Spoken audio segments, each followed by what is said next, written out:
All right, game number 1. Looking like to be that Odd Road versus the Dragon Priest. How does the Priest fare these days with some of the new tools from Roscon's Rumble here, Kibler? Well, Priest is a class that got a major buff with the Mass Hysteria in a lot of the combo control-oriented builds. Pathra has chosen to include 2 copies of Mass Hysteria in her Dragon Priest, which is a little bit surprising to me because I do feel like Mass Hysteria is less potent in a deck that is looking to play to the board itself. When you're playing out your Twilight Drakes and your Duskbreakers and Scaleworm and such, you have a lot of ways to fight for the board already with minions. But we see the Crowd Roaster as well. Lots of tools to just play a tempo-oriented game, which can be very powerful in a matchup like this. Crucially, that Duskbreaker in hand is the most important thing because Nicholena only has the Hench Clan Thug that can potentially live through the battle cry right now. Yeah, that's true. And these first few turns are such crucial building blocks for the Odd Rogue, but if the Priest is able to stave off that pressure, which has a lot of tools at his disposal, especially with Mass Hysteria pickup. Well, I was going to say, this is a matchup where Mass Hysteria is great, because this is a matchup where you can fall behind significantly because of the buffs that the Fungalmancers and such and the hero power pushing through so much damage and helping pick away your board.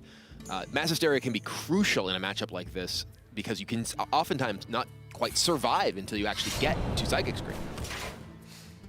One interesting thing is that the specific build of this deck that Pathra has chosen does not have Wild Pyromancer. That's a card that's been largely a staple in these lists. That's, I think, a reaction to the balance changes. The fact that Odd Paladin is no longer a heavily represented deck means that you don't need that 1 damage AoE from Wild Pyromancer in these key matchups. So that allows Pathra to play more substantial board clears like those Mass Hysterias that could potentially be very impactful in this match. Yeah, I think it's a really good point. Deck building portion going to come into play for sure.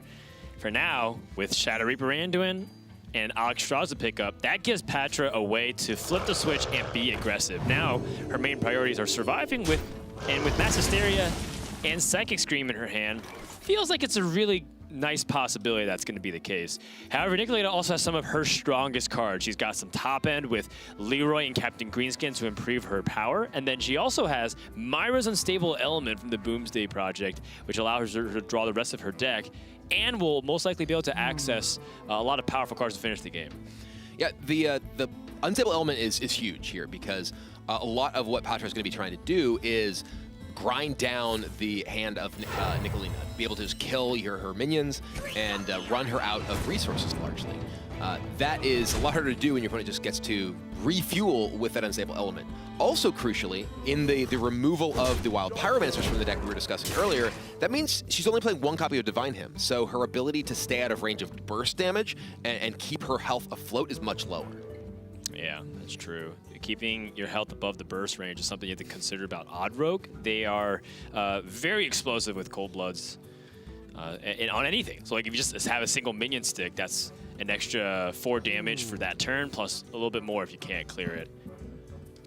And now Nicholena here choosing to play the Captain Greenskin both gives her the push with the weapon, and also means that a Duskbreaker is awkward here for Pathra. There's no great way for her to kill the board here. Even a Mass Hysteria just kills 1 minion because you just have this Dire Mole attacking into the Greenskin, and that's the end of it. So this is a recognition of the fact that Pathra's deck does not have Shadow or Death. She has no way to just cleanly clear this off. Yeah. Although I think you might have to bite the bullet anyways. Yeah. Duskbreaker will absorb the weapon hit, and then that Captain Greenskin is so weak that whatever it attacks into will most likely kill it, and also Captain Greenskin will die himself. It's true, but what it's going to attack into is Pathra's face. And that's really what Nicholena is concerned about. Sure. Yeah, more importantly, perhaps, it softens up Captain Greenskin for Mass Hysteria. Because Mass Hysteria later on is really... Are you trolling me, Killer? I didn't... Yes. It's right back at me. Okay, I get a touche, my friend. You may have won this round. And this, the playing around Mass Hysteria, exactly how to do it, is something that players haven't necessarily gotten the hang of just yet. It's like, okay, what's the best way to beat X card? as metagames develop, as players have time to sort of go through all the various iterations, that becomes sort of second nature to a lot of competitive players. But in the early period, it's like, okay, well, what's the best thing for me to do here? Should I play more minions into it? Is that more likely? Like the various permutations of Mass Hysteria can be hard to figure out. And there's the first one. Again, I feel like it may have been better for Pathra to play the Mass Hysteria she drew rather than give away the information of her Shadow Vision card. Yeah. Because now Nicholena has that information that there can be an additional Mass Hysteria in this game. It means that Shadow Vision card is not, say, Divine Him. Exactly. I think keeping more information wrapped up, and especially the longer the game goes, the more questions get raised up what kind of card this is, and you can mislead your opponent. So, generally speaking, I agree. I think having the information withheld is better than playing it with the cards face up. Well, this does give Pathra another potential opportunity to pull the trigger on Mass Hysteria. We wouldn't actually kill anything, so never mind. There's the buff on the Hench Clan Thug, but Crowd Roaster is pretty nice here, able to clear off the Hench Clan Thug and leave a 7/4 body. Yes, Crowd Roaster will trade very nicely into what's going on right now. Boom roasted. But I say that literally every time I play that. Do you? You should just make it a sound clip. Boom roasted. You should just have a soundboard. You know, some stuff with Shiro, some stuff with your laughs and your explanations. But you should have the boom roasted. Well, actually, it would. I'm actually sorry, I'm mistaken. The Mass Hysteria would clear because it would attack, then the other one would attack too. So it would clear the board. Because they you are both correct. survive. Yes, because it's forward attack. Right. Yeah. I was blanking. That's not actually something that I was just saying. Players can often end up not necessarily evaluating Mass Hysteria properly. I was thinking, oh, they'll attack each other. It's like, well, no, one attacks, then the other attacks, and they'll kill each other. Yeah, it's interesting because you're not used to like utilizing the Tar Creeper on your opponent's turn, because you're usually thinking, oh, it's one attack. So you don't have the ability to always use it in your favor to trade. It's just funny how that works out. So a very unique interaction indeed. Now, Nicholena, she can grab tempo right back through the Vile Spine Slayer and try to really push. When you cross the halfway point, that's when things become really scary with Odd Road, because they can pick up that Leroy Coldblood plus whatever weapon they have, and that can be the end of the game. So this is a really important juncture. Does Nicholena choose to play a little bit slower and setup oriented, or perhaps push all in and then use things like the Myers Unstable Element to refill later? Ooh, I actually was about to say, what happens if you play Leroy? What's the way you play this out? Wow. Because this makes a Mass Hysteria next turn potentially awkward, because you can't just set up. And this pushes as much damage as possible. It's a good opportunity to use the Leroy where it's protected from just dying. What are Patra's potential options here? Well, if she was coming up on a Lich King turn, I think Nicholena was holding it for that possibility. But there's not many taunt minions in the deck. Instead, I think because it's just more problematic for Pathra to deal with this board state, it's okay. And if a Psychic Scream does have to come down, then Nicholena can draw it right back with Myers Unstable Element. So there are flexibility options based off this play. It's just something that I wasn't immediately thinking, because I'm always of the belief that Leroy should be played like when it's close to the end of the game, but we still have a lot of Hearthstone left. Yeah, and this also makes a Mass Hysteria a little bit awkward, because if Pathra attacks first, now she could Mass Hysteria. If she doesn't heal her Crowd Roaster, it could die to the 1/1 and just leave Leroy in play. She's going to go ahead and Shadowy Brand. Okay. I mean, Pathra has Alexstrasza defensively as well as offensively. Right. Yeah, this is definitely the best option available for Nicholena here. And the deckhand is a pretty nice draw for Nicholena to be able to try and continue pushing that damage. Crucially, the Anduin armor gets her a little bit further out of range. So even with a Cold Blood draw off of this Unstable Element, that would not be lethal with the Charger. What if it was 2 Cold Bloods? Would it be enough? Not enough mana. Oh, actually, there is enough mana. Never mind. It'd be 2, 10, 12. It's still actually, it's one off. You're right. Yeah, You're right. So there's no point in going for it. Instead, maximize your card draw.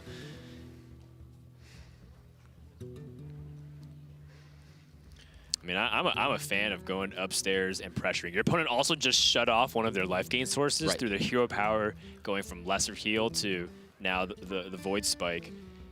And Nicholena wants to instead draw the cards and get the 5 mana usage out of the way. Plus, there's the upside of picking up that Cold Blood like we're talking about. And finds Deadly Poison, but no Cold Blood. I'm out of cards. Ooh, so that actually minimizes Nicolena's available damage sources pretty heavily. Interesting. interesting attack into the 1/1 here. Yeah, So- I wonder, because that attacking into the 1/1 at best protects 2 damage from your 2/1. So it feels like if you attack face, Yeah. you essentially guarantee that damage. Yeah, you guarantee that damage. You set your opponent to 9, and you have 8 from the hand. You have 4 from Deadly Poison, Southsea Captain, and Southsea Deckhand, and an SI. Actually, you can add the Fungal Mancer in there as well. So that'd be 10, which would be 1 over. Yeah, I think that So it's a very small detail, because Right. if Nicholena sticks a minion on the board, she's perfectly fine. Right. But with for example, that Primordial Drake draw, how much does that change things? But we know that she's held on to that Vile Spine Slayer specifically for that interaction. well, the Drake here does come down and leave up 2 minions, which is fairly important. They, Right. you know, that actually potentially is something that the weapon attack plays with. Is that killing the 1/1 means that you still have 2 minions up. So there, unfortunately, for Nicholena though, isn't the ability. She doesn't have 10 mana. She can't Fungal Mancer and Vile Spine in the same turn. So keeping the 2 minions up isn't as powerful. All right, but Alexstrasza comes down. It's a big life gain for her. And the fatigue begins, but this is a lot of damage that Nicholena can pile on.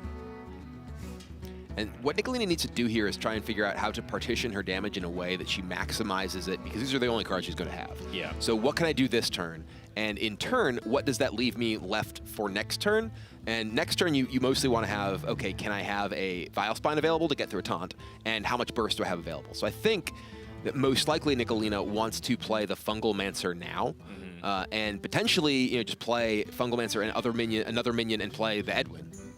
Here's the thing, though. If you ignore the Alexstrasza, Pathra has 2 Mind Blasts. That's 16 damage, plus the 8. That's 24. Nicolena's exactly at 24 that life. is a good point. I wasn't even looking at what happens if Yeah, you if she just get ignores yourself it. killed. Yeah, so I think That's a good point. Nicholena has to address this just to make sure that there's no cheese, essentially she's not aware No, of. you're totally right. I wasn't even looking at Nicolena's life total at this point, and you're absolutely right. This is exact lethal potentially available. So the Mind Blast and the hero power being the 16 damage. Nicholena has 3 more mana left. Does she want to play the Van Cleef or the Vicious Fledgling? No, she opts for SI? No, it looks like, yeah. I would be very surprised that SI is 7 agent. And one of the crucial things, this puts a big body into play that can survive through the Primordial Drake. Let's give him Mass Hysteria, I think. Yep. Let's fight. Let's see what happens, and then, of course, adapt to it based off of what ends up surviving. And most things will be dead. Yeah, this is a lot. Yeah, everything. No, one thing lives. Annoying. Is that enough? I think that she has the SI plus deadly, so 4, 5, 6, 7, 8, 9. 1 damage off lethal available for Nicholena next turn. Northshire Cleric could be really valuable to fight on board, or it could be a really useful way to weave in Shadow Reaper Anduin's hero power. Shadowy thoughts. The interesting thing is that Pathra just needs to deal with what Nicholena has right now. She doesn't need to maximize her efficiency of her cards. She needs to maximize what she does with her mana, because what's most important is that she deals with Nicolena's turns, because Nicholena has just a very limited number of cards. And yeah, it is with the hero power, deadly poison, SI, that is just 1 damage off lethal here. So Nicholena will take 3 fatigue damage at the next turn, so she should count her life as if she has 19, which is still very sketchy, but your opponent already showed the discovered card off of Shadow Vision, so you shouldn't be afraid of that. This is kind of the power exactly what we were talking about before. Well, she would have played the other Mass Hysteria Hysteria. But anyway. in general, just But to show you a concept of the fear of a discovered card off of Shadow Visions, that third Mind Blast would be the difference maker and making Nicholena in a bad spot. One crucial thing, too, about this Cleric is it gives Pathra an additional source of damage alongside the Primordial Drake and hero power to deal with just minions on the board. Yeah, but how devastating is it going to be if, that Primordial Drake or, something that just locks Oh, Nicholena? this from Nicholena is pushing the same amount of damage, but leaving SI in hand. So this is just a better version of what we're talking about in terms of her maximum damage. Yeah. So this leaves now Patra's dead. She has no healing. She is at 1 life, and SI agent just kills her. So close to Yeah. lethal. Nicolena's at 22, and she had, what, 17 damage that turn, plus the fatigue, so 20? Yeah. Nicholena would survive by 2 life. Yeah, this game was absolutely a game of inches as Nicholena barely kills Pathra, as Pathra barely missed having lethal against her just the previous turn. Odd Rogue takes the game and is going to wipe the Dragon Priest, which, I don't. Is that a really valuable deck? What is? I mean, at this point, Priest would have been a pretty good choice against most Paladin decks, but I'm not sure if Nicholena necessarily brought the OTK Paladin or the more aggressive Paladin. Nicolena's Paladin deck is one that I'm actually pretty excited to see. It is even Paladin, but it's even Paladin with Spirit of the Tiger. The guys in the analyst desk were talking about it a little bit. Spirit of the Tiger gives you so much more value for all of your spell-based removal and buffs. It's a card that I was really excited about coming into Rastakan's Rumble, and even Paladin, I think, has seemed like it is the best home for it, but we haven't seen it too much show up on stage. All right, well, game number 2, Pathra can respond immediately with her Hunter deck or for her Warlock deck. For her Hunter deck, she has a Death Rattle Hunter, trying to look really quick for any specific call-out cards. Pretty stock, just has Savannah Highmane and no Charged Devilsaur, for example. And then over in Warlock land, Pathra also has, if Google Drive a little bit faster. Patra's Warlock deck Even Warlock. is Even Warlock, yes. So that is a powerful deck that is often going to struggle a bit against that Odd Rogue because it just uses its life total as a resource, and Odd Rogue puts a lot of pressure on and does have the ability to generate minions that are out of the range of the removal that the Warlock is able to generate. So we see Nicholena here. She's got Henge Clan Thug, one of the best cards in the deck, certainly going first. And I would imagine that stays, and probably the rest of them are going to go. Maybe keep the Vilespine Slayer, but she definitely wants to have a powerful curve, and going first, keeping 3-drop, 5-drop if you don't get a 1 can be a little bit awkward. Slayer's also just not that good if you don't have the coin. Ooh, but Patra's hand, Doomsayer, Plated Beetle, Giant Shroom Brewer, that's like about the hand you just decide you want to draw. Right, yeah, at least in this matchup specifically. Right. Mountain Giant can come down into us 3, assuming things go smoothly. Odd Rogue, if they miss a single 1-mana minion, and Nicholena gets Firefly. Ooh. And that might seem relatively innocuous. It's just a 1-attack minion. But it's the idea that, having a little early board presence makes it difficult. Yeah, every bit of damage adds up in this matchup because Pathra is going to be looking to use her life total as a resource, life tapping to get her hand large for cards like Mountain Giant, and just actually churn through a deck. That's entirely what Even Warlock is about, is using its life total as a resource because, hey, you have a 1-cost life tap. You're going to use it all the time. So being able to just chip away for, say, 3 damage, that's, not a lot of their life total, but it's enough that it matters quite a bit.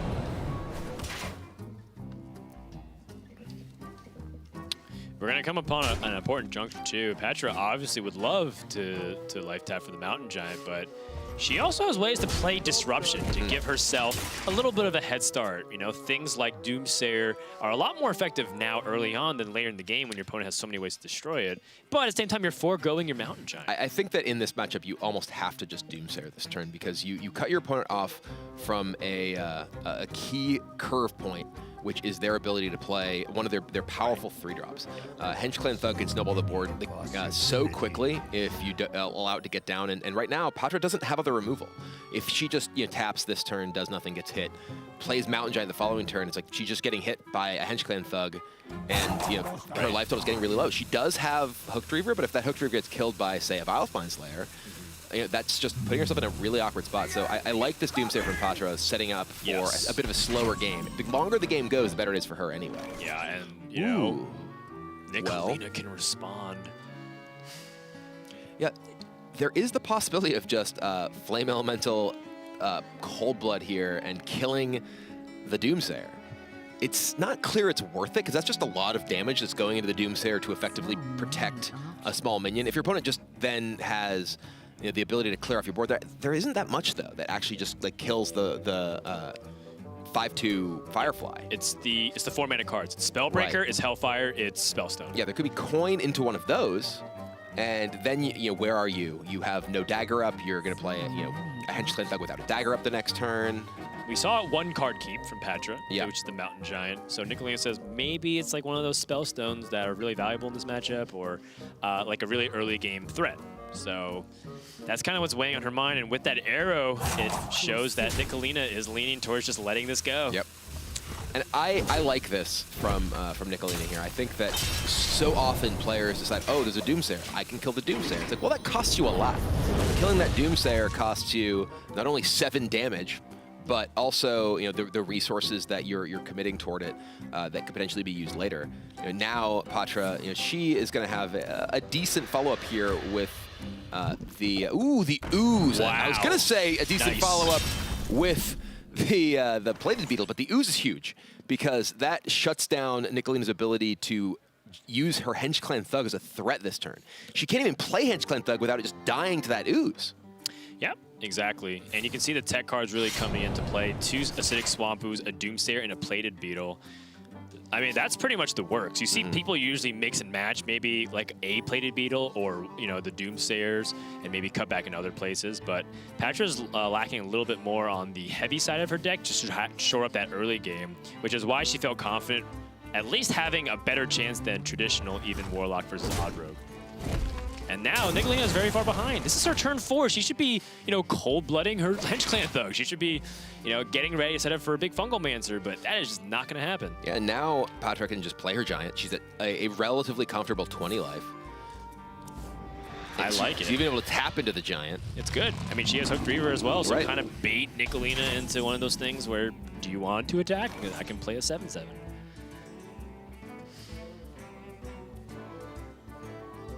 And if you're in Nicolena's spot, this doesn't look good at all. But it's not irrecoverable. She has the Vile Spine Slayer and Myra's Unstable Element. Those are like 2 really crucial cards in this mid stage of the game. She also has, she can just push damage to the Cold Blood now. She can Cold Blood ooh, she's gonna Deadly Poison. I like the Cold Blood play too. Okay. Yeah. Is she trading? No way! You'd be trading this position? No, she has Vile Spine I'm just saying, I would be shocked if she. Okay. Yeah.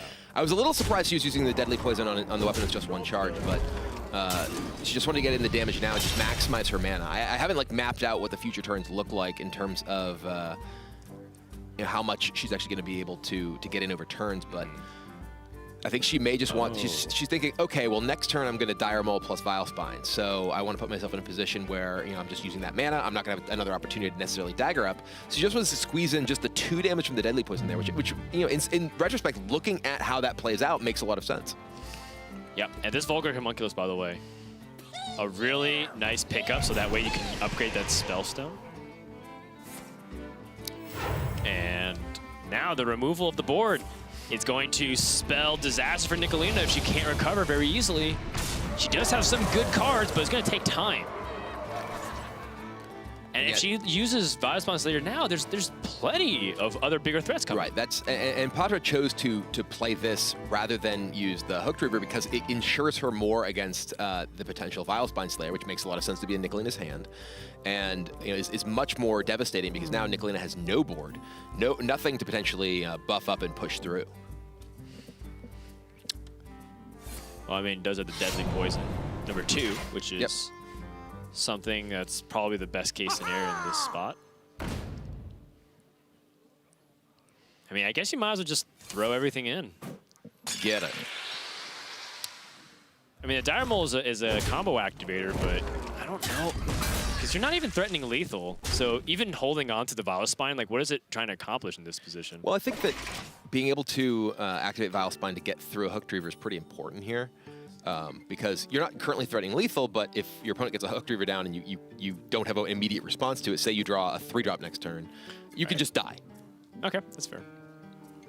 And you still threaten a potential top deck scenario with, what is it, Cold Blood? So if you Dire Maul, Cold Blood, Vile Spine, that would be lethal for 10 damage. Yeah, it's true.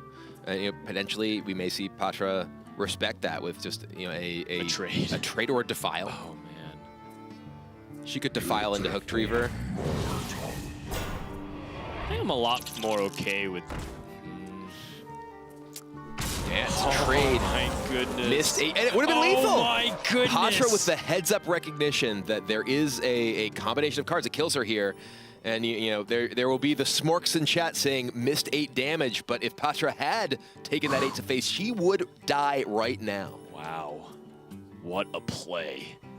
Pathra could have been punished completely, and this series would have been almost at the point of no return. And, you know, she even kind of smiled because everyone's been in that position. It really stinks when you have one of the strongest minions out there in the deck completely traded to, like, one of the weakest minions in their deck. But it was absolutely necessary. And now Nicholena needs to think, okay, well, there's this plated beetle in play, so that's another 3 life. You can always attack in and get damage in. There's the threat of Sunfear Protector. There's a threat of additional Spellstones or Shroom Brewer. Like, should I take down this giant or just push this damage to the face? Yeah, and the plated beetle adds a little bit of wonky math totals to that. Plus, Pathra has additional ways to gain life through the Shroom Brewer. No Sunfear Protector in sight, though. And one more turn Pathra has to survive before she can get that Shroom Brewer down. Or, sorry, the Bone Mare down. Excuse me.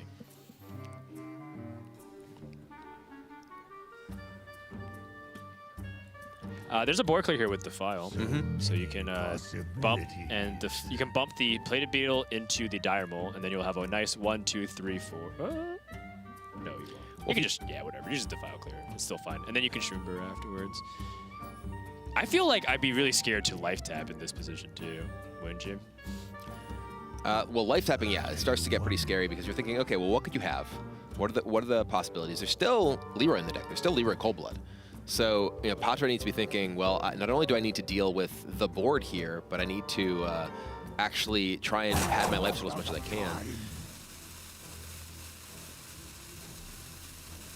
And sometimes you try and figure out, okay, well, what are the sort of worst case scenarios that I can... Pretty much Leroy Coldblood. Oh, right. And there's the, you know, Leroy Coldblood is available. Yeah, we're just going to see attack, Shroom Brewer. Okay, well. Okay. And Leroy is lethal. That's Cobalt Scalebane. So that builds up to a big play, but is not a big threat just yet. Oh, man. Second Coldblood off of Myra's would be 1 damage off lethal. And now, like you said, that Bone Mare. I think I kind of get what Patra's thinking. If she ends up trading the Defile, there's a less likelihood that she's able to land Bone Mare, and then she doesn't really have any real substantial plays.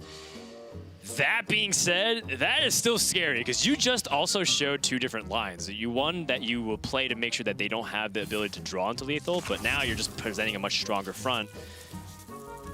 All right, well, it is time for Myra's. There's no Leroy there. Yeah. And actually, the first Coldblood was already used. It was used early in the game, so there's no ability to draw a second Coldblood. Very close. Well, we're getting 7 in. There is another Vile Spine though, and that's a big deal. You are correct. Because that Vile Spine could potentially get through whatever the Bone Mare minion is, and Pathra down to just 3. Oh man, that was a very big punish for leaving up the dire mole. Yeah. That 4 extra damage from the Coldblood guaranteed, so that way you don't have to worry about that. Plus, you have to trade into this minion in some capacity. Pathra could have. Yeah. I was gonna say Pathra could have cleared everything off and you know lost her minion. All right, well here 3 life, but this is a Bone Mared plated beetle, so that's effectively 6 life. And there is South Sea, but no additional burst alongside that Vile Spine, so there's only 4 damage available. Yeah. Like an SI agent would be lethal here. If one of these Tar Creepers were an SI agent, the South Sea plus Vile Spine plus SI would just end the game. But these are just so many of the minions that do so little. Right.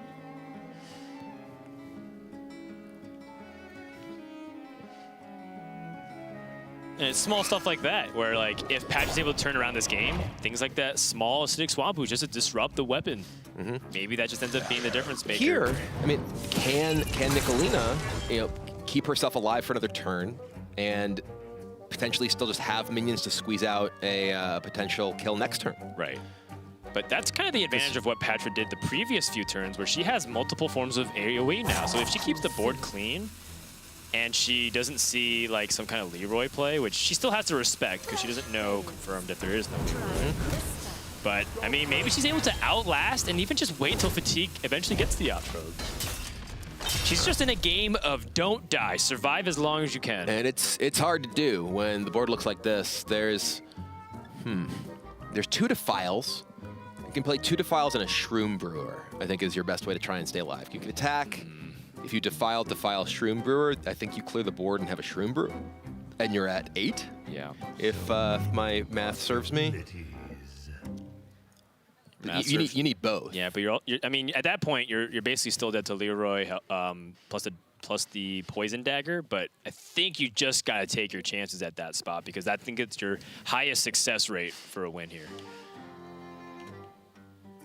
Unless I'm not considering the fact that she has 9 mana, she can life tap into another option, but I feel like that is way too risky in this position. I certainly would not have the guts to do that right now. Yeah, I think you have to go for the clear right here. Yep, double Defile, Shroom Brewer. And no now the problem is that Pathra has very little life to work with. She's going up to 8. Yes. And Nicholena, her fatigue isn't that high just yet.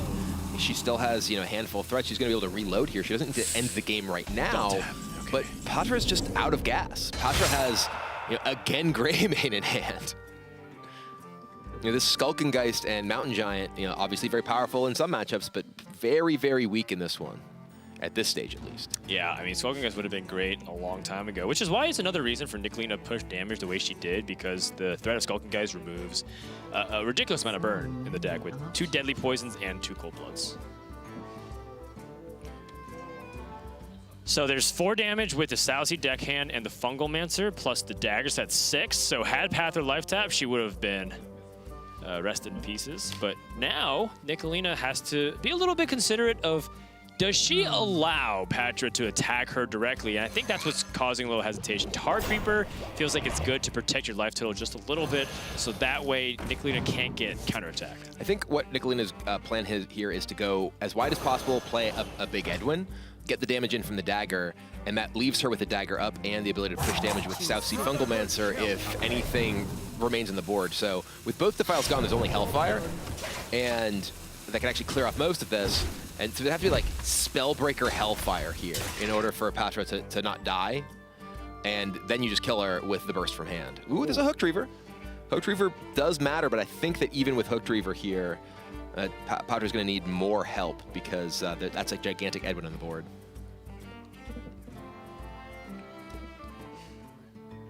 Yeah, I mean, even if you just play Hooked Reaver, you're dead on board, right?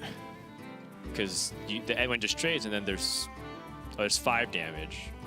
But anything kills you. You're assuming any board leverage tools you can't get past.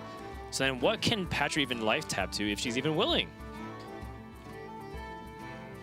Hellfire doesn't really accomplish that much. No, Hellfire just gets you killed. I mean, Hellfire does mean that you don't die to just a Fungalmancer this turn. If you attack Hellfire, play Hooked Reaver. You're at 3. The Edwin's going to die in attacking into your Hooked Reaver. There's only 2 damage on the board. You could theoretically win if there's nothing left. If the board is just, and I think that's what Pathra decides. Okay, what are the combination of things that you could have that I can beat? And none of them include Southsea Deckhand. And unfortunately for Pathra, Nicholena does have exactly that. Just barely able to get over the hump. And I mean, that's the kind of life. Oh, going for overkill. I like it. In fact, it's 3 overkill, looks like. You trade. It'd be pretty sweet if she was able to take some extra damage for her own face. Yeah, if you could go, she doesn't quite have enough to go face to get the 7 overkill. Yeah. Does overkill count on yourself too? You can overkill yourself in that situation. That's how, if you're doing poorly, go out with a bang. That's game 2 in the books here. Oh. Nicholena also make sure to redag because you lose the charge on the Southsea Deckhand. 2-0 lead for our Fated Karma player. Yeah, there are some people who may be saying, oh God, bad manners, she had lethal already. There is a bounty in this event where the player who deals the most damage beyond that which is needed to defeat the opposing player receives $1,000. Exactly. So when BM gets rewarded here, but it's more showmanship than anything else. All right, well that is game 2 in the books. That is Dragon Priest eliminated, Even Warlock eliminated. Death Rattle Hunter is all that stands between Pathra and elimination. What's going to happen? We'll find out when we return to the WSOE.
You are watching the World Showdown of Esports.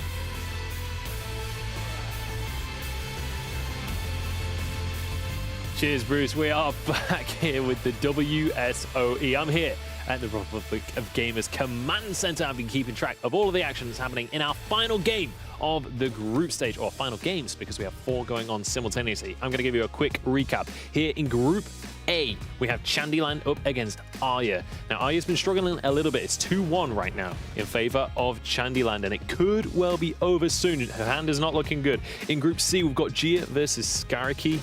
Skaraki is 2-0 up right now, and then over in Group D, Hafu versus Ali Straza. Looks like it might just go the distance. They are 1 apiece right now in a control match of OTK Paladin versus Even Lock, and it really could be an absolute slog.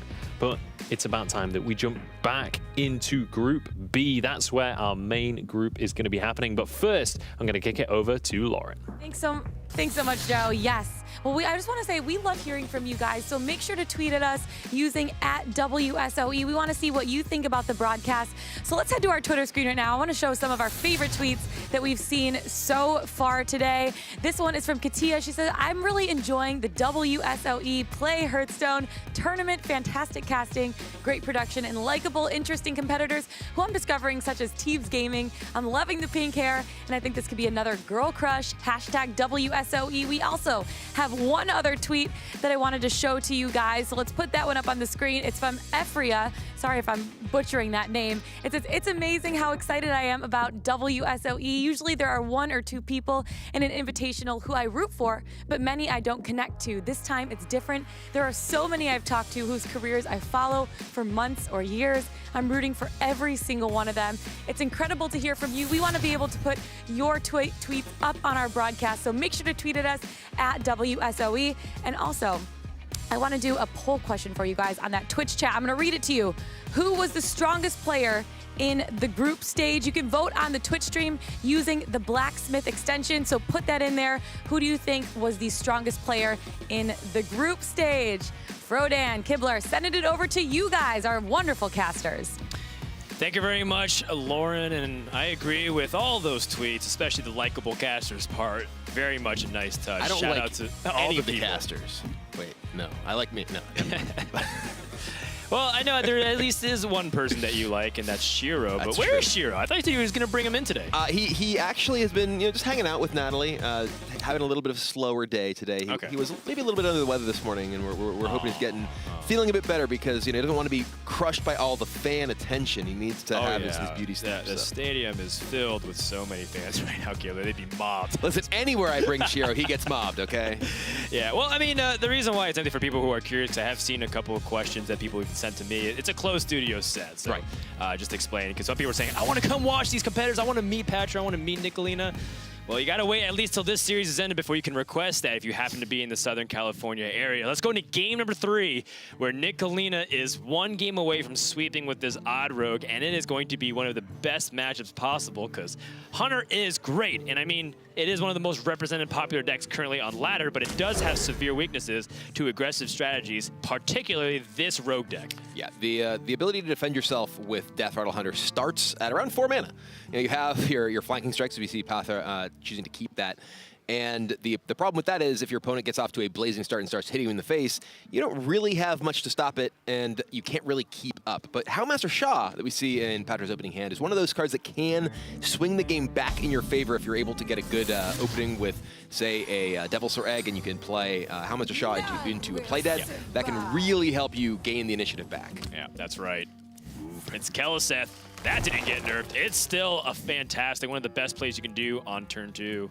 And buff the rest of your deck as we go into this match. Keep in mind, Hunter does have some ways to stave off the aggression. And a 2-3-4 with Keleseth, Terrascale Stalker, and Flanking Strike / Houndmaster Shah, that's pretty much as good as it gets outside of a turn 1 Camper Shah. One key thing for Pathra here is that Nicholena does not have Henchclan Thug. Henchclan Thug is immediately out of range of the Flanking Strike if you swing with your dagger immediately. So that does, the fact that it's not here, does mean that Pathra can potentially use that Flanking Strike as a tempo way to kill, say, a Vicious Fledgling, which otherwise could get out of hand. Yes. Patra's difference in deck list is, I believe, this Tar Creeper that we see that you don't often recognize in a lot of Death Rattle Hunter decks that have gotten a lot more greedy, although Tar Creeper is a completely viable choice. Tar Creeper, Mind Control Tech, Gluttonous Ooze, all those 3 mana cards are very useful. And can be very swingy in this game in particular. Yeah, here from Nicholena, we may see a hero power to just take out the Keleseth, but he could also just see Coin Fledgling, because unless there is a Candle Shot on the other side of the board or a Hunter's Mark, that Fledgling can potentially get out of hand. And knowing that her hand is relatively weak, I think, he's going to coin a Tar Creeper. Okay, interesting. I'm slightly confused by this decision because this feels like you're not really protecting all that much with the Tar Creeper. You're protecting a 1/3. If your goal is to protect Vicious Fledgling, You're not protecting it from Flanking Strike because it's not coming down until your opponent has 4 mana anyway. You do protect it from a Candle Shot or a Hunter's Mark, as I mentioned, but it feels like using your coin and getting your Target Breath out there in order to protect it from something which is not even the most efficient answer to it, rather than a Flanking Strike, seems like it may be a troubled plan.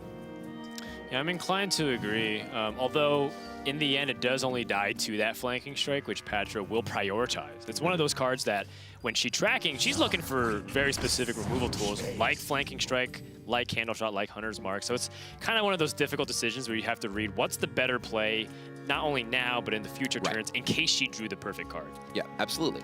I mean, Nicholena does know, if she was paying attention during the Mulligan phase, that Pathra did keep 1 card. And there are, what are the cards that you may keep in this matchup? I think that Flanking Strike is probably the #1 that you're looking for. Yeah, I agree. That being said, Tar Creeper is still quite the obstacle on the board state. I mean, that Tar Creeper is very fearsome on defense. The problem is that Nicholena is the one who needs to end the game. And here, she has a handful of now very expensive cards. She really only has either Dagger this turn or play the Fledgling anyway, which she could have coined last turn to try and get the better chance of hitting those adapts. She's going to Dagger up. Yeah, and one thing too was she even had access to this Cold Blood, which is feeling fairly stranded too. And now that she lost the ability to, say, coin Vilespine Slayer, I think in hindsight I would have really liked to see a Dagger coin Cold Blood and then pressure. And now she has to use this for very middling results. Right, this just feels really inefficient to me because she used her coin to play a Tar Creeper and now is using the Dagger to kill the only minion that's already in play. Now is using the Cold Blood without combo just to push a little extra damage, and now Flanking Strike gets pretty major value. And this is part of the struggle of Odd Rogue. You see, Nicholena, she's pretty upset too. When players are like I knew this was something that I should have been cognizant of. It really stings because I think she's recognizing what could have actually been. She would have been able to get a little bit more damage, and this game could have been shifted the other direction. I mean, obviously, if she did choose to coin the Fledgling, then maybe it's immediately hit by a Candle Shot, and she feels terrible about that. But I feel like the upside of this play is fairly low, and the downside is fairly high, whereas the upside of the Vicious Fledgling play is very high. And the downside, I feel like, is not that low.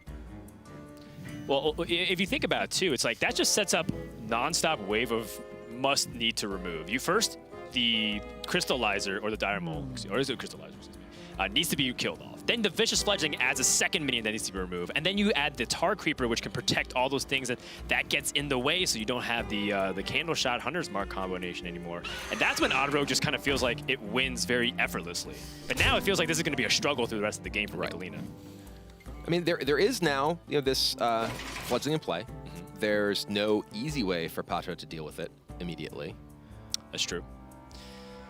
That Spider Bomb is very useful with Houndmaster Shot, but Pathra does not have the ability to answer that Vicious Fledgling. That Tar Creeper buff, though, that feels very nice in this position. Because Fungal Mancer will require an extra attack because of it. Man, it feels so bad when the Tar Creeper just locks out like the exact minions you have on board for inefficient trades. But that is exactly why Tar Creeper was put in this deck, so Nicholena can have those early game board dominance. Yeah, and I think this double trade is with respect to the threat of a Fungal Mancer, because Fungal Mancer did come down, the minion plus the weapon could clear the way for Flappy Bird, and you never want that to happen. Yep.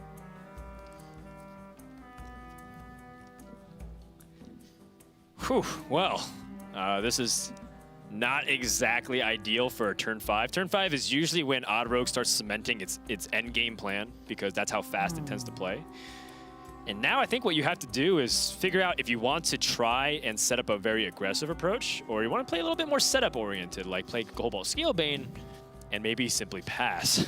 But that's not exactly a great setup either, because you don't have a guarantee of drawing a 1-mana card for the Vilespine Slayer. And that's kind of, again, the consequence of using the coin early and not being able to capitalize on that aggression. I mean, you could play Captain Green's going to just attack through this with both your minions. Yeah, it just feels so terrible. I mean, and then... The reason why I like the Scalebane is because it can actually get through the right. You do end up at least creating a Vilespine that is threatening. Yep.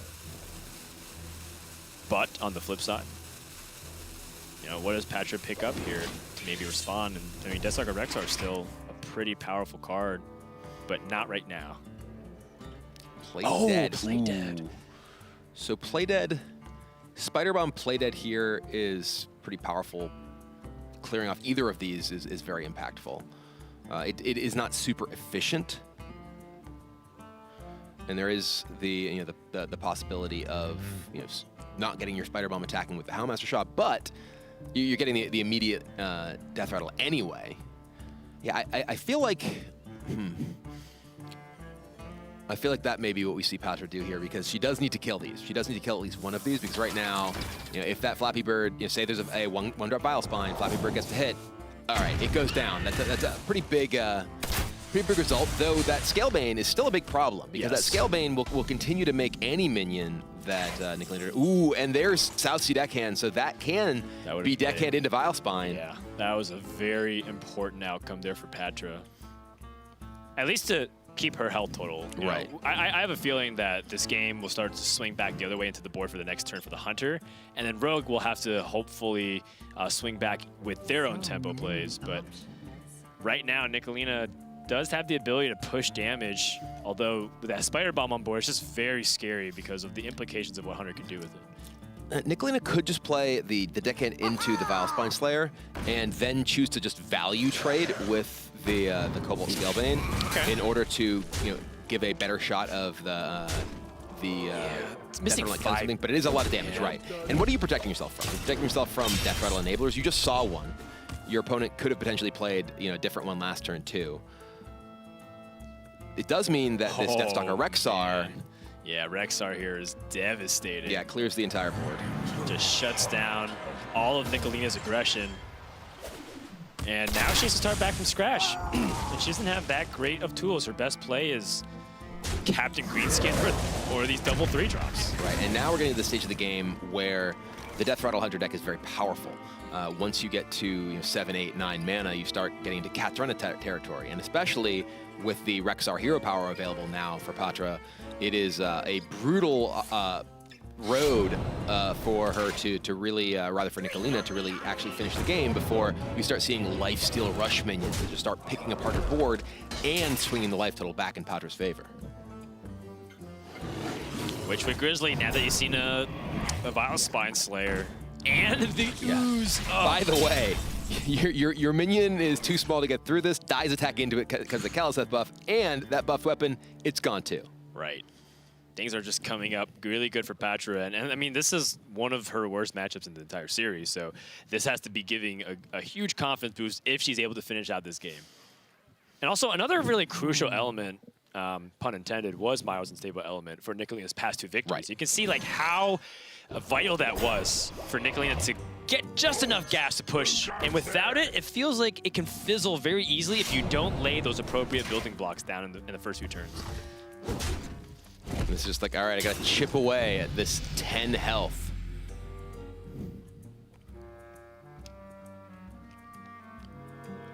I mean, what are the best draws here for Nicholena in the future turns? Fungalmancer and Myers Unstable Element and Leroy, I think, are like the only cards you're worth considering. Terror Scale Stalker. 1 mana off and be able to have just the wombo combo. We can see, hero power. Either any combination that Pathra chooses to play here is going to allow her to weave in that 2 mana. So, going to go ahead and discover first. Oh, Devilsaur Egg also is buff, so you can actually send it to its death and summon the Devilsaur out and clear the board. Yep. Or clear some of the board. You would clear off everything except like the greens. Well, no, you can't get to. Oh no, you can't get it killed. I guess never mind. You can attack in the ooze and yeah. But I mean, that's just like more of a cheeky play. Right. Almost all of these minions are okay. They all have poisonous. So as long as Pathra has the ability to... Ooh, that's a bloat bat with poisonous. Oh, yeah. And it looks like it was picked with the Stubborn Gastropod, which gives a taunt. Every minion has to attack into it, and then when it deals 2 damage, everything dies on your opponent's side. Yeah, I think this is too much for Nicholena unless she picks up Myers' Unstable Element in the next 2 turns here. She still has some time because the Hunter takes a while to get set up. But this is looking very bad. Yeah, there's not like an owl or anything for Nicholena to get around the death rattle of that either. It just stops her entire board in its tracks. I mean, she can at least kill the Grizzly on her way out as well.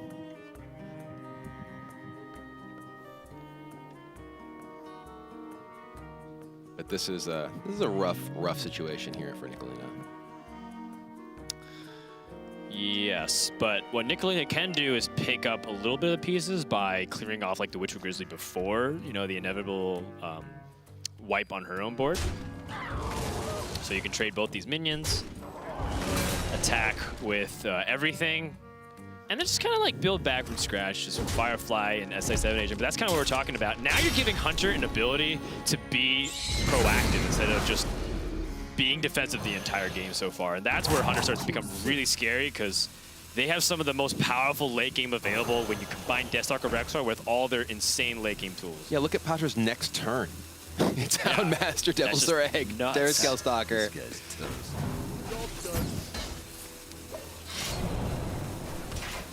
And she's still at 18. Right. I mean, Savannah, I mean, also a very good card. You can make a case for anything, but I just like putting maximum stats.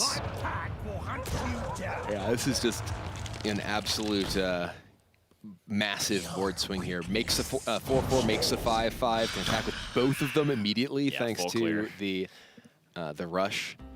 So all Nicolena's minions are going to die, and I don't really see a way out. It's purely Myra's Unstable Element, and even then, I think it's too late. Yeah, I think there's just too much pressure on. Right, Myra's into what at this point? Probably Actually, a Vile the game. Spine Slayer or another SI7 agent, so you can like stay alive on the board-ish. But it's still not that great. I think even if you Myra's into Vile Spine here, you kill the 5/2. If you kill a 5/2, then you can take up most damage of the board. Yeah. But you're just gonna die to a Houndmaster. I think here Nicholena is just like, all right, Showing you the hand. I'm just gonna get you for 10. Oh, not even gonna get the 10 damage in. Just show you what I got and then pack it up. So Pathra picks up a crucial game to stay alive in the series. Yeah, and in the tournament, remember, this is the decider match. The winner of this moves on to the top 8, and then the loser of this gets 3rd place in their group, which means they can't advance. And so, you know, we've had the margin of error already yesterday with Nicholena dropping her series, but maybe she can make a comeback through the lower portion of the bracket. And with that, we have Paladin and Druid remaining for Nicholena. We've been focused a lot on the Odd Rogue, but that's done and dusted. When we come back to the WSOE, we're going to find out if Patrick can continue and equalize it, or Nicholena finish what she started.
Welcome back, everybody, to WSOE 2, the Hearthstone Showdown. We're back here at the analyst desk. We're midway through the series between Pathra and Nicholena. And I'm joined by Zalea, and that's admirable. And I want to get your guys' thoughts on this matchup so far.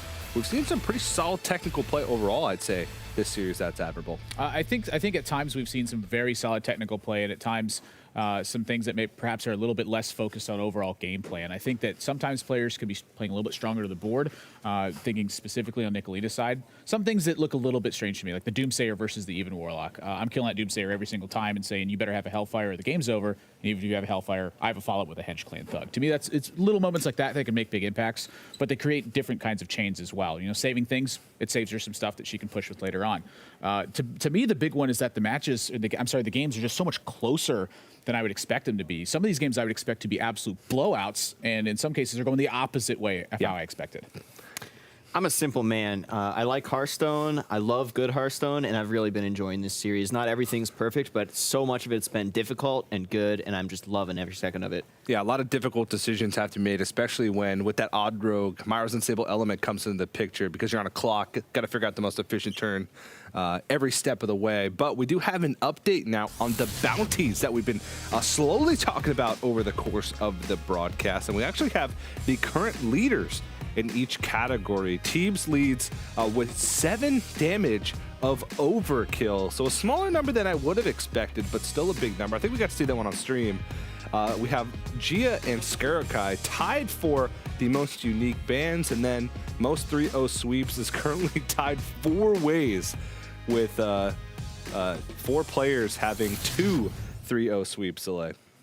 Yeah, and I'm most focused on that overkill. It's so exciting with APM Priest, and I think even though we saw Hafu not get there with it, she's still my pick for a favorite to end up winning that with some ridiculous large number. You got to get Topsy through the ban phase, though. I mean, that's, maybe you missed your one opportunity. I think that Topsy has a big mark on its forehead where bans are concerned with the way a lot of the lineups are shaped. Yeah, she had the opportunity for a 200-plus overkill, which would have put her slightly in the lead over Teebs, who has 7. So maybe we'll see a Topsy-Turvy Priest. We still have a full day of play left remaining for these players to earn that money for those bounties. But for now, the series is heating up real quick. So back over to the commentators, Frodan and Bry Kibler. Thank you very much, TJ. Pathra versus Nicholena is picking up steam here as we're going to game number 4. Nicholena has Even Paladin and Taunt Druid remaining. And, I would say those was pretty solid decks, although Taunt Druid, I'm waiting to see. The jury's out based off of the nerf to Druid, and yet players have been willingly picking Druid that are not Spiteful Druid and putting them into the mix. Yeah, it's interesting, and I think it's especially potentially problematic for her here, because I do think that the Druid decks typically struggled against Death Rattle Hunter even before the nerfs. That's true. Often just you were able to get out gigantic minions and start charging them in and cubing and whatever else. So no surprise to me that Nicholena is choosing to go with her Even Paladin here, which is a deck that can be quite strong if you get off to a fast start. Yeah, let's see, if Admirable and Kibler's dialing into that Spirit of the Tiger can pay off, but I mean, Nicholena will have to have a much faster start. This seems to be good stuff as the mid game rolls around. And in the meantime, for Pathra, she just has to make sure Even Paladin doesn't get started, and I think Candle Shot is a great tool for exactly that. Yeah, Patra's hand here is interesting because Candle Shot is definitely good for holding down the fort against those early recruits. Kathrena is one of your most powerful cards, but going first against a deck that can put a lot of pressure on you, it can be a dangerous card to keep and not really have other things going on. It's obviously what you want to do when you get to turn 8, but this is a matchup that's fast, not slow, and you don't really have time to just hope to, okay, well, Kathrena's going to get back into it. You could die. Pathra decides, no, I'm gonna hold on to this. This is one of my key cards. And okay, never mind. Mulligan bug. I was gonna say the animation, deceived us. That is a much better hand for Pathra here with the pair of flanking strikes. Yeah. Certainly much better than a Hunter's Mark and a Kathrena. Sleight of hand. Pathra with the Candle Shot should be able to stay alive, but flanking strike is also very crucial in the mid stages of the game.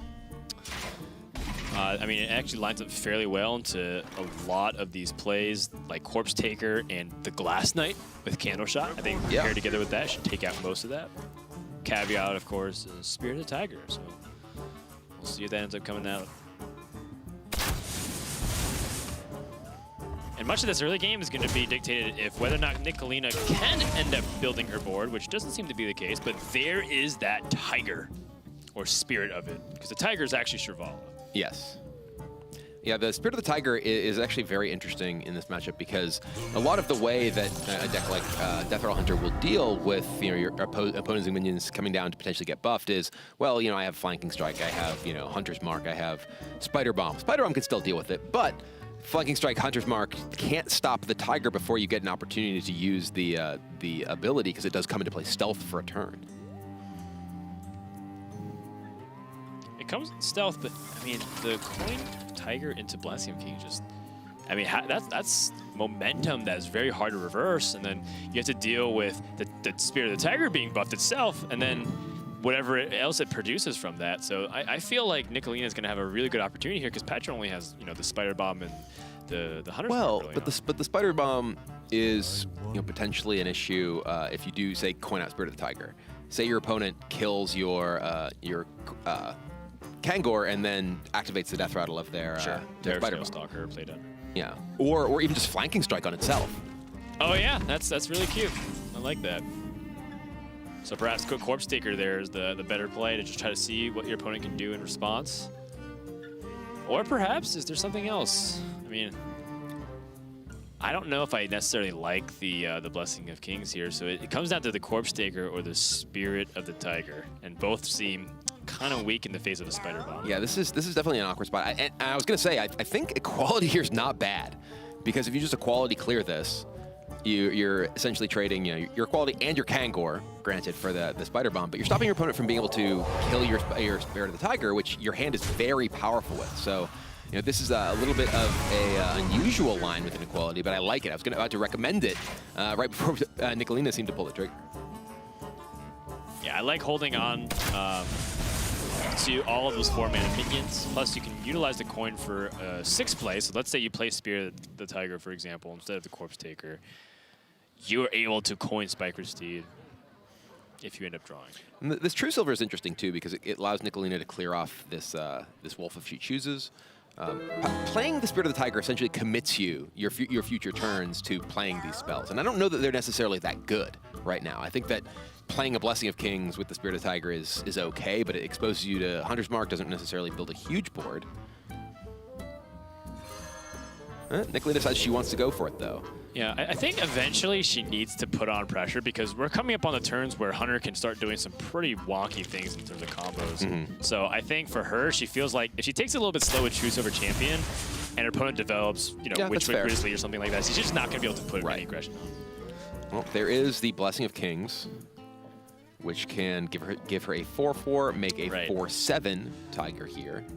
Yeah, and it's nice too because it allows to trade and then force your opponent off the weapon with that pick of the Sweatic Swamp Ooze. Well, coining your Tiger, or coining with the Tiger is very sad because you create a 0/0. Yeah. That then just immediately dies. Look, boom, 4/4. Then coin. 0/0, it's dead. Yeah. It would be funny if they actually just showed you the poor Tiger appearing and then just like perishing terribly. That'd be cruel.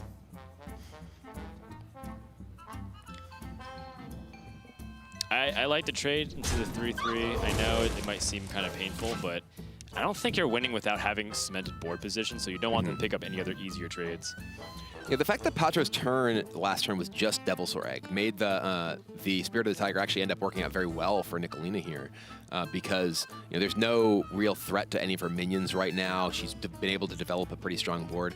If she didn't have this Candle Shot, she could be in huge trouble because the first Candle Shot was killed by the Ooze. Second Candle Shot plus Flanking Strike can take down the Tiger, but she's still a bit behind on the board against 2 minions.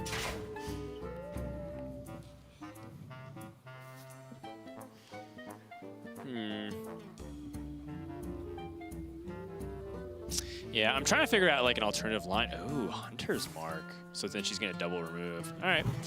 So by doing this, Patra's just trying to be very aggressive and fight back against the board versus Even Paladin. But I think some of the worst is yet to come, too. You have like, Corpse Taker and Blessing of Kings, and of course some of the top end for the Even Paladin. And with both of those flanking strikes gone, Corpse Taker is actually pretty reliably going to survive. There is still a Candle Shot in play to take out the Divine Shield, but it will still have the Wind Fury and will be potentially like a huge threat with this Blessing of Kings, like you mentioned. Yeah, I agree, and I think the Corpse Taker here is a really good setup. Spider Bomb was even used too, so they have like less opportunities to do power plays with Houndmaster Shaw, for example. Terror Scale Stalker.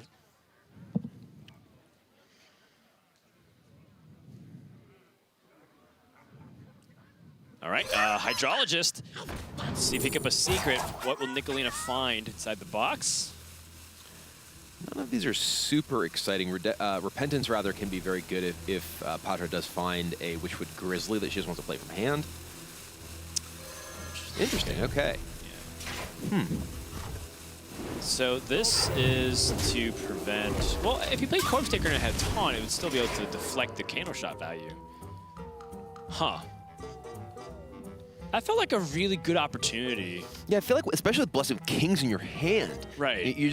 That represents so much potential damage. I'm curious what Nicholena is setting up to protect against here, because it feels like, as you mentioned, she is the one. The onus is on her to end the game, because Patra's deck does have, the crazy Death Rattle stuff going on once you get to the late stages. And now, Nicholena doesn't have that much pressure. And if there were, for instance, a Corpse Taker in play here, just attack for 14 with the Blessing of Kings, even after this happens. Yeah, I feel like Zlay on the other side of the analyst desk is, feeling a little tight right now, because he's like, why aren't we dropping big stuff to just do big damage? Hit them in the face so they have less life. Yeah, kill them so they're dead. The reason why, I've watched the stream a lot in the past few months, and that's just kind of the big motto. And the reason why it's really relevant for this game in particular is because that's what even Paladin needs to do. Right. And now we're starting to come up on huge power play turns. Any turn that Pathra drops Katharina now could be what decides the game. And Nicholena has such a small window because she's used at equality. Right. And she doesn't have much substance besides that Corpse Taker. Well, and also now, that Pathra was able to play the Carnivorous Cube, there's no great opportunity to Corpse Taker because it will just die on board. So it looks like Nicolena's going to go ahead and just push damage here. Wow, okay, we're just going to Repentance, push 10 and make a Silverhanded Crew.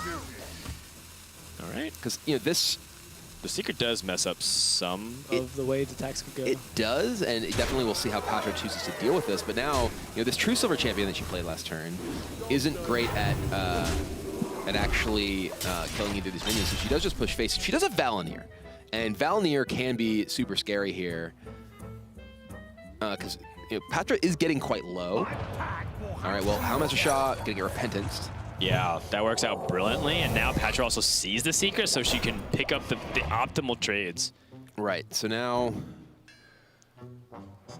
there is the possibility of just killing everything. Yeah, just pretty much just clear every single minion off the board, and then your opponent has to draw exactly Consecration to even have a chance of coming back in this game for the next turn. Right. Now, granted, again, Paladin has some time, but how much time, right? We know that Hunter is more than capable of adding the burst, and King Crush is sitting in Patra's hand. Mm-hmm. And now there's Valenier, but Valenier gets through the taunt, and you don't get to play anything else. You can play an Acidic Swamp Ooze, and you don't really. Maybe you get to Valenier, your Corpse Taker. Maybe that's your sort of road to victory, and that can gain you a bunch of life back at least, especially if you get rid of the Candle Shot at the same time. Sorry, Sir No, it's just funny because I feel like those emotes are supposed to often be aimed at the opponent, but this one feels aimed at the player playing Paladin. It's like the game is telling you to hurry up. that just cracks me up. Yeah, Valenier I think is the best setup because the one silver lining to the missing the window that was missed with the Corpse Taker is that the Corpse Taker can also still be really big. Right. And Hunter's Mark and now the second Candle Shot's being already exhausted. Oh my gosh. Well, that's Rexar, and there's King Crush, so... Yeah. And that's what, 15 damage right now? Well, Patra's in an interesting situation because she's at 12, so she's thinking, okay, well, how do I not die, for one? And how do I set up the best possibility of letting me kill Nicholena? And I think I like King Crush to the face trade the cube, so you have, if your opponent AoEs you, you just have two Devil Swords in play. Ooh, all face. Okay, well, I mean, it's gonna be all right. That gave Nicholena an out. Yeah. You could have had a quality Avenging Wrath that would have dealt 5 damage guaranteed because the Death Row doesn't trigger, and then you have 7. That would have been 12. Yeah. That was incredibly risky. It was. Yeah, I feel like Pathra didn't really respect the potential burst damage from Nicholena here. That could just be the game. I mean, it ends up working out very nicely, but man, I don't have the guts to pull off these plays. It feels like an unnecessary risk to me because you still are just in the driver's seat with the making that trade there with the cube. You put yourself in a position where you get AoE'd and it doesn't matter. You still have those 5/5s in play. Do you just pull the trigger on Avenger? This is a bad situation. You could still lethal them if you could control the outcomes. Do it. How good is Nicholena at Hearthstone? We might be able to find out if she chose to pull it. I think she recognizes. It's like I can't win otherwise. So. What you have to attack everything to face first. Yes. Show that you believe. No, she doesn't. No, she doesn't believe. There is no faith in the heart of the cards. All right, it's a big corpse taker. Well, okay. That's actually a better play, but because you do get a gigantic life stealing minion. It's true.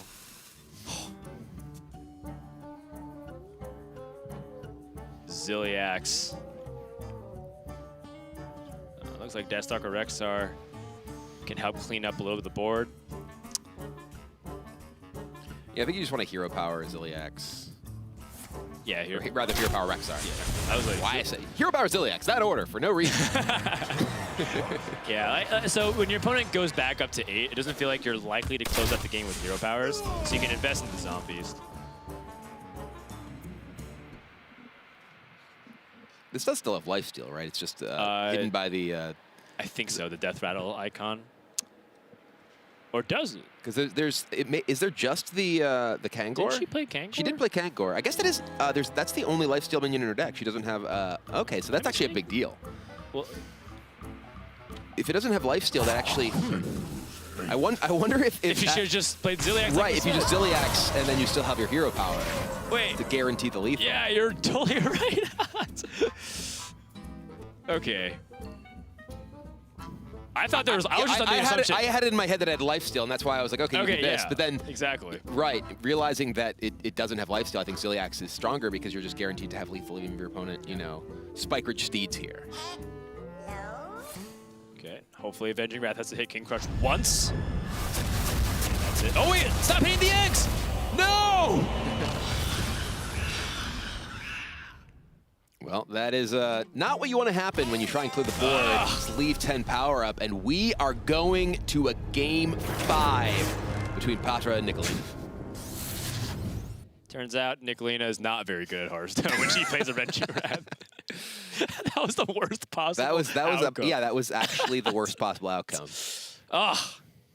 Yeah, send that omelet back. You don't want it. All right, well, that's going to be game 5. With Taunt Druid coming up next. And, it's something that you called out earlier. Even Paladin felt like her best shot to close this out right now. It's like Odd Rogue the best. Paladin, okay, still very good. But now, Taunt Druid, this deck could get completely overwhelmed. But I feel like, Nicholena, the momentum's completely shifted against her. Yeah, and this is crucial because we were just saying before that game, the Druid deck from Nicholena is essentially the same version of Taunt Druid before the nerfs. It is still playing Wild Growth. It's still playing Nourish. And that deck was already disadvantaged against that Hunter deck. Yeah, all right, but before we go into game number 5, let's also check in with Cerebro himself over in the command center. What's up, Joe Fenny? Give me the business. All right, well, let me catch you guys up on what has been happening in the other games. We are into our final game of the day because our other 3 have concluded already. We have had some intense matchups here today. We had Chandyland versus Arya. Arya almost managing to get a reverse sweep, but in the end did go down to Chandyland's even lock, which means Chandyland 2-1 moves on through. You can see Group C there as well. It was Gia that moved through in the end, and that was a reverse sweep against Skarakai. And then finally, Group D, we had a huge matchup between Hafu and Ali Straza. Ali Straza managing to round that one out with her even lock. It was 3-1 in the end, and that means Ali we'll be jumping on into tomorrow's bracket. And Hafu, unfortunately, going to be going home empty-handed from this one. So the last match remaining is Game 5 for Pathra and Nicholena. So I don't want to delay anything too much longer. I'm going to give it back to you guys and get into game number 5. That's right. A lot of fun, a lot of jokes, and a lot of Hearthstone. But we have one last game to close out the first day here at WSOE 2 Hearthstone Showdown, as it is Death Rattle Hunter versus Taunt Druid. Not just any Taunt Druid, it's Taunt Druid that got its kneecaps busted in a couple days ago here, Kibler. Yeah, and Taunt Druid still has all the powerful late game it's had for forever. It still has the ability to Hadronox and make a million taunts and whatnot. It just does it slower because Wild Growth and Nourish both have been increased by 1 mana. In this matchup against Hunter, that matters a lot because Hunter can just punish you with those big minions that, in the case of King Crush, can often just pound through your taunts and then get cubed and play deaded, and it's just like Jurassic Park in there. Yeah, and I mean, that is really exciting if you are the Hunter player, but Taunt Druid, you're kind of at the mercy of it. Now, don't get us wrong, Taunt Druid, we're making it sound like it can't win whatsoever. It still does have a fighting chance. It just feels like it's so much slower now because it doesn't have access to the convenient curve. And a very easy example of that is Wild Growth into, say, like the Oaken Summons. That doesn't really nearly come as clean anymore. If you Wild Growth on 3, you Oaken Summons and you float a mana, and then you also have this opportunity to try and fit into Nourish, which also is another turn slower, etc., etc. I mean, just looking at the deck, there are 0 cards that cost 2. You have nothing to do on turn 2. You have nothing to do at turn 1 because you only have removal spells unless your opponent plays, say, a Flame Imp that you can Spellstone. So you're going to be doing Hero Power Pass. It's like Druid is the new Priest. I don't know if it's that bad. Come on, Kibler. It's not. But actually, it's even worse than Priest based off the current win rates. Which emote should you use as Malfurion when you Hero Power on 2? Because as Anduin, you use the Light Shell Burn, you heal your opponent. As Malfurion, you threaten. I think you probably threaten. Yeah, it's a face Druid at that point. It's going face. Yeah. Or like Oops, because a lot of people used to say Oops on 2 when they didn't draw Wild Growth. Right. We'll see if Nicholena has the emote down. No, she hasn't decided which emote she wants to use. Still in the tank. A lot they had to prepare for. I think the emote metagame may not have been on her radar. I think all things considering, now that this is literally an elimination game or, advance to the top 8, it's a chance to go in the money and play in day number 2, or it's a chance to just kind of be eliminated here and have your story cut short. Not much room for the cheeky games, And I think as much as we have a lot of fun in Hearthstone and laugh and talk about stuff very casually, this is kind of intense. Yeah, it is. And, we see Pathra sitting here debating what she wants to do in turn 2. She has 2 copies of Devilsaur Egg. She has no enablers right now, so coining out a Devilsaur Egg, often you see that into a Terrascale Stalker. Here, not really a reason for Pathra to do that unless she finds a Terrascale Stalker. And she has another, a curve that can be benefited but from the coin. So I think she's debating, do I want to use this here? Is this better served to ramp me to something else? Decides to go with the egg. Okay. I'm actually not sure I like this play from Pathra here because it does leave her with just egg the following turn. Right. And she's putting no pressure on. If she plays egg into egg, unless she finds a Terrascale Stalker in here, she just doesn't really have much going on. Right. So, if she could have played egg into Shaw into coin Jaime. Right. And that's very powerful. Yes. And now she misses the, potentially coin Cat Threnna later on. So she's actually has 0 power in play. She's giving Nicholena a lot of time here, and that's exactly what Nicolena's deck needs. Right. I mean, Taunt Druid wins games without Wild Growth. Just want to point that out. Yeah. And this looks like it could end up leading to that. Oh, well, double Dragon Hatcher draw, though. Yeah, that is unfortunate for Nicholena here. She does not have the ability to get a power turn off of a Master Oakheart, but Pathra does find the Terrascale Stalker to make use of those eggs. Yeah, and I think this is something that she probably was even considering too. Like, if I coin out these eggs, I could end up drawing into an enabler and then having a big board that they can't AoE. And Taunt Druid doesn't play Spreading Plague. It works directly against their Hadronox Witching Hour combo to revive and set up more taunt boards. So because of that, she can go wide onto the board as much as she wants, compared to some other Druid decks where playing 0-3s feels like a liability. Right. So clearing this off, I kind of wonder like the role of Cube that plays on Earth, and I feel like unless Hunter has like a silence or like freezing trap, I do like having Carnivorous Cube as an opportunity to maybe even continue to develop onto the board, because right now this also still looks fairly weak. but it's still kind of in the same position as it was last turn. So Yeah, Nicholena, despite that ramp being more expensive, still hasn't drawn any of it. So still struggling a little bit here with actually being able to play all these gigantic taunt minions and dragon hatchers that find taunt minions in her hand. What to do? She does have the Ziliax to potentially clear something off, or just swipe punch. deja vu. Yep. Another swipe clear, and I think this one's a little bit more reasonable given that Nicholena. I'm still not sure.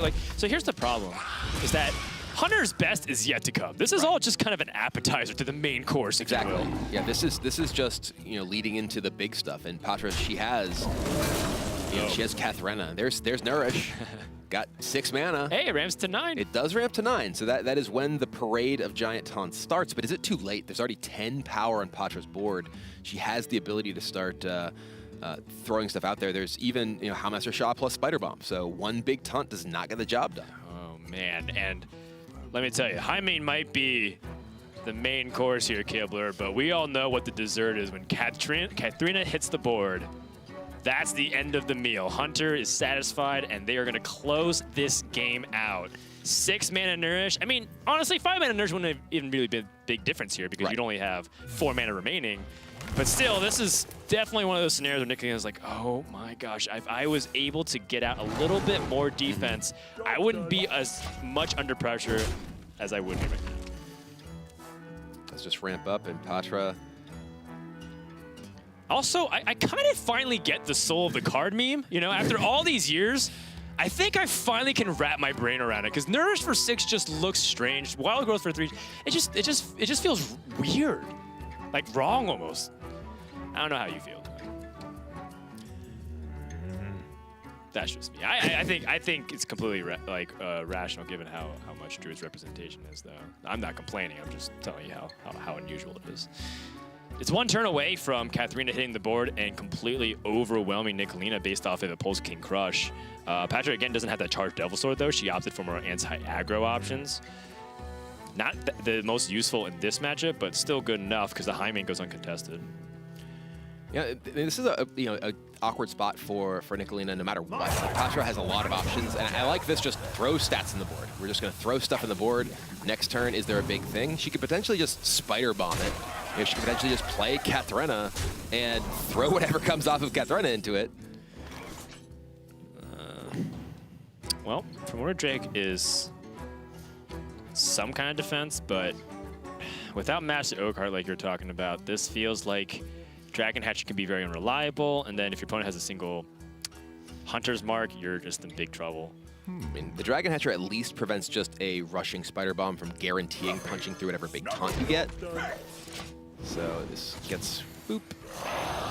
Primordial Drake, but I mean, this is just Kathrena on with Houndmaster. So whatever comes off of this, it's gonna be able to pick apart Nicolena's board and send a lot of damage at the face. That's the king himself. He's got Rush and Charge. Little from column A, little from column B. Yeah, that's right. Why not both? So how much damage is this? 8 damage right now. You kill off the Dragon Hatcher. Then you have 12, 15, 18 remaining. It's pretty close. And the question is just from Pathra's perspective, how do I want to kill you here, basically, because there's so many ways. You definitely want to use Kathrena to attack into one of these minions to use the rush. The fact that King Crush can go face means you probably want to do exactly that. Probably want to kill the Dragon Hatcher just to ensure there's no double taunt shenanigans next turn.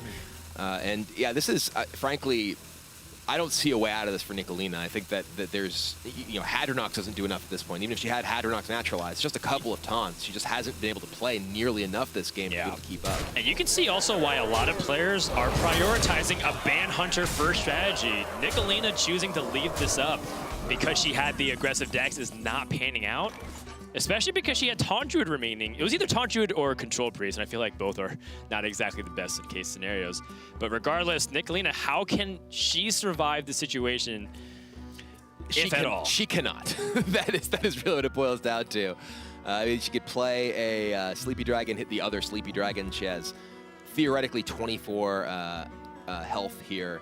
in taunts, but there's a Spider Bomb that kills something. It may just kill the Dragon Hatcher, and that's part of the reason that I think that maybe Pathra could have stood to use 4 of her damage killing the Dragon Hatcher that last turn.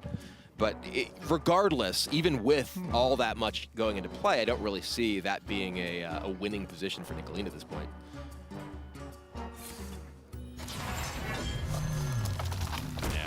Yeah, her best course of action. Okay, this actually ends up working out a bit better, and this is sort of a additional sort of punish for Pathra from having left this Dragon Hatcher up, because this allows Nicholena to get a bunch of additional stats on the board. Yep, that's true. I still don't necessarily see her winning as a result, but it does make things more difficult for Pathra here. MC Tech just kill something. Yeah, just straight up remove something on the board. There's still Handmaster Shawl though. Spider Bomb can trade into Ziliax and kill off a taunt minion. Can make it actually reduce it down to 50-50. Oh, doesn't hit it. There's still flanking strike, which is 6 damage into this, and then I don't think there's quite lethal then. It's 11. What is it? There's 6 damage 12. into this, and then another 14. I count 14. Attack. Yeah, so it's not quite. Oh wait, what if you trade Houndmaster? What did you trade to High Main? The Beast Kit. Well, the High Main already attacked. Oh, the High Main already Attacked attacked. Oh, you're right. I think that Patra's best line here would have been to open with MC Tech, which just kills something because it steals one of the 4 minions while you have a full board, and then can attack that in, then attack the Mind Control Tech in. Regardless, I actually do wonder if there's a lethal opportunity here. I don't think there is. I don't know if it necessarily even matters nearly that much. Right. Well, I mean, such a dominant. Now there's frankly there's actually enough stuff that maybe a Hadronox would matter, but there's no Naturalize. Yeah. There's Master Oakheart. That gets very little because Dragon Hatch is in the hand. Check, please. I think that's just going to be it. Nicholena gets Master Oakheart, the most important card in the matchup when it doesn't matter. All the dragons have been pretty effectively pulled. 2 Sleepy Dragons, 1 in the hand, 1 on the board. Primordial Drake, not going to do anything. Keeps the board state somewhat the same. Yeah, this is Nicholena just looking for any way out of this. And I don't think it's there. She can Primordial Drake, which kills the High Main, but puts 2 more beasts into play. Actually, I think one of them gets preempted, but yeah, Nicolena's tournament gets preempted itself. Pathra completes. That was a reverse sweep there. She was down 2-0 and managed to battle back with some crucial wins and stay alive for the top 8 tomorrow. And perhaps put the rest of the competition on notice to maybe, again, consider banning Hunter. I've seen about half the field leave up Hunter very deep into the event. I mean, I've even seen some people have Hunter as their last option and choose not to bring it. They self-banned it instead of bringing it to the series because they recognize that it could be weak. But I think Pathra stuck to her guns, played one of the strongest decks out there, and now she is going to the top 8, sending Nicholena home.